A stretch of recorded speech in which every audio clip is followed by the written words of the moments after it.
ಇವತ್ತು ನಿಮ್ಮ ಹಿರಿಯರೆಲ್ಲ ಮಾಡ್ಕೊಂಡಿರ್ಬೇಕು.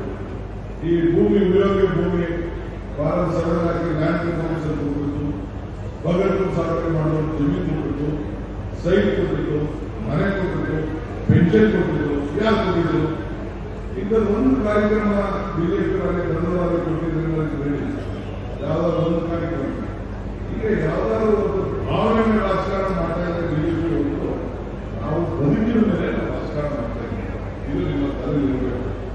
ಜನರಿಗೆ ಸಹಾಯ ಮಾಡಬೇಕು. ಸೊ ನೀವೆಲ್ಲರೂ ಕೂಡ ಮನಮನೆಗೆ ಹೋಗಿ ಇವತ್ತು ಗ್ಯಾರಂಟಿ ಸಮಿತಿ 15 ಜನ ಇದ್ದೀರಿ, ಬೇರೆ ಬೇರೆ ನಾಮಿನೇಷನ್ ಮಾಡಿಕೊಂಡಿದ್ದೀರಿ, ಯೂತ್ ಕಾಂಗ್ರೆಸ್ ಪ್ರತಿನಿಧಿಗಳಿದ್ದೀರಿ.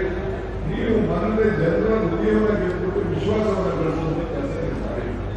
ಇದೇನು ನಾವೇ ಹೊರಗಡೆಯಿಂದ ಬಂದು ಏನೋ ಒಂದು ಪ್ರಚಾರಕ್ಕೆ ನಾವು ಹೇಳ್ಕೊಂಡು ಈಗ ಬೆಂಗಳೂರು ನಾವು ದಕ್ಷಿಣ ಜಿಲ್ಲೆ ಮಾಡಬೇಕು ಅಂತ ಹೊರಟಿದ್ದೀವಿ. ಯಾಕೆ ಮಾಡಬೇಕು ಹೊರಟಿದ್ದೀವಿ?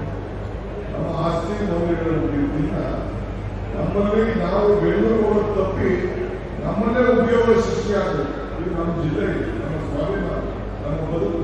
ನಾನು ಬೆಂಗಳೂರು ಗ್ರಾಮಾಂತರ ಜಿಲ್ಲಾ ಅಧ್ಯಕ್ಷನಾಗಿದ್ದೆ, ಯೂತ್ ಕಾಂಗ್ರೆಸ್ ಅಧ್ಯಕ್ಷನಾಗಿದ್ದೆ, ಜಿಲ್ಲಾ ಪಂಚಾಯತ್ ಮೆಂಬರ್ ಆಗಿದ್ದಾರೆ. ಸೊ ಇದು ನಮ್ದು ಈಗ ಸುರೇಶ್ ಯಾಕೆ ಅಭಿಪ್ರಾಯ ನಾವು ಯಾಕೆ ನಾವು ಬೆಂಗಳೂರು ಗ್ರಾಮಾಂತರ ನೆನಪುರ ಅಂತ ಇತ್ತು ಅಂದ್ರೆ ಅದು ಇಡೀ ನಾವು ಬೆಂಗಳೂರು ಜಿಲ್ಲೆಯವರು ನಮ್ಮ ಸ್ವಾಭಿಮಾನ ಯಾರು ಹೆಸರನ್ನ ಬೆಳಕಾಕೊಳ್ಳಿಕ್ಕೆ ಇಷ್ಟಪಡ್ತೀವಿ. ಅದರಿಂದ ರಾಮನಗರ ಹೆಡ್ ಕ್ವಾರ್ಟರ್ಸ್ ಇದ್ದೇ ಇರ್ತದೆ. ಅದಕ್ಕೆ ನಾವು ಬದಲಾವಣೆ ಮಾಡಬೇಕಂತ ಆಲೋಚನೆ ದೃಷ್ಟಿಯಿಂದ ಹಂಗೆ ಇವತ್ತು ಗ್ರೇಟರ್ ಬೆಂಗಳೂರು ಮಾಡ್ತಾ ಇದ್ದೀವಿ. ಈಗ ದೇವೇಗೌಡರು ಪತ್ರ ಬರ್ತಾರೆ, ಮಂಜುನಾಥ್ ಪತ್ರ ಬರ್ತಾರೆ, ಇದು ಬೇಗ ನಾನು ಮಾಡಿದ್ದೀನಿ. ಕುಮಾರಸ್ವಾಮಿ ಅವತ್ತು ಅನೌನ್ಸ್ಮೆಂಟ್ ಮಾಡಿದ್ರು, ಬಟ್ ಅವ್ರು ಮುಂದುವರ್ಸಕ್ಕೆ ಆಗಲಿಲ್ಲ. ನಾಳೆ ನೋಟಿಫಿಕೇಶನ್ ಮಾಡಿ ನೋಟಿಫಿಕೇಶನ್ ನಾಳೆ ಎಲ್ಲ ಬಂದು ಕೇಸು ನಾನು ಅದಕ್ಕೆ ಆ ರೈತರ ಬದುಕಿಗೆ ಏನ್ ಸಹಾಯ ಮಾಡಬೇಕು ಅಂತ ಮಾಡ್ತೀನಿ.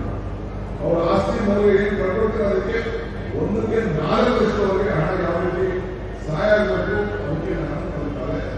ನಾನು ಸುರೇಶ್ ಮತ್ತು ಎಲ್ಲ ಎಲ್ಲ ಮಾತಾಡ್ತಾ ಇದ್ದೀವಿ. ಅದ್ರ ಬಗ್ಗೆ ಈಗಾಗಲೇ ನಮ್ಮ ಜಿಲ್ಲಾ ನಮ್ಮ ಯೋಗೇಶ್ ಇದ್ದಾರೆ, ನಮ್ಮ ಅನುಪಾಲ್ ಇದ್ದಾರೆ, ಎಲ್ಲ ಮಾತಾಡಿ ರವಿಯವರು ಎಲ್ಲ ಸೇರಿ ಅವರ ಬದುಕಿಗೆ ಒಂದು ಏನಾದರೂ ಶಕ್ತಿ ತುಂಬುವ ಕೆಲಸ